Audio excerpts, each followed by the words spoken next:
taba tukiti legally di womberu dende kisi tusemaza ko amasezia madikinga moke. The story of the Mango Project started in 2003 when I lived in a really rural village that had no running water, no electricity, and was just 17 kilometers south of Sudan.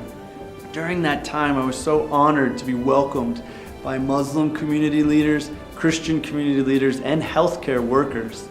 These relationships really grew into deep friendships.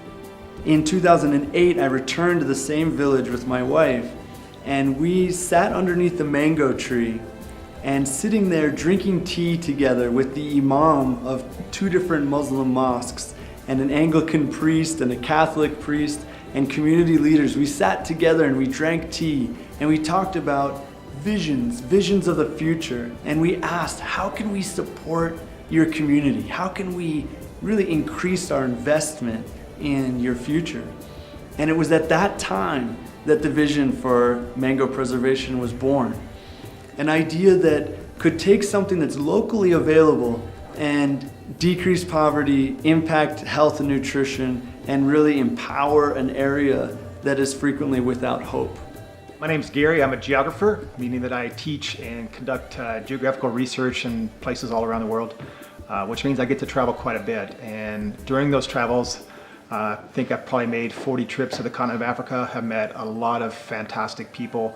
I've also seen the graveyard of a lot of failed development projects, meaning that what looked good on paper for one reason or another did not succeed. I've chosen to be a part of the Mango Project precisely because I think as a project it's a great idea, but it's also rooted in relationship, which I think is the reason why it has succeeded and will succeed. One of the things that the Mango Project is striving to do is to provide nutrition for the families of Uganda and to provide education to the families to be able to provide for their children and have the proper equipment to be able to give nutrition to their children and their families. We want to empower them to know how to provide for their families and also know what adequate nutrition looks like. Nutrition is a huge part of the Mango Project, and that is what we're hoping to keep moving forward in as the Mango Project continues to grow in these communities. I want to thank Professor Micah and his team for coming to learn in our environment. And I want to say that particularly in areas of nutrition, I think what the Mikiga project is doing is very good for our people to learn. We have foods, natural fruits that get wasted. When mangoes season's there's plenty.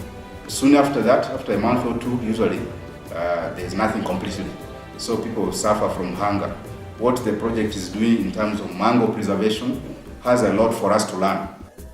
We at the Mango Project envision communities of East Africa impacted for change because of local empowerment, sustainable nutrition, and poverty alleviation.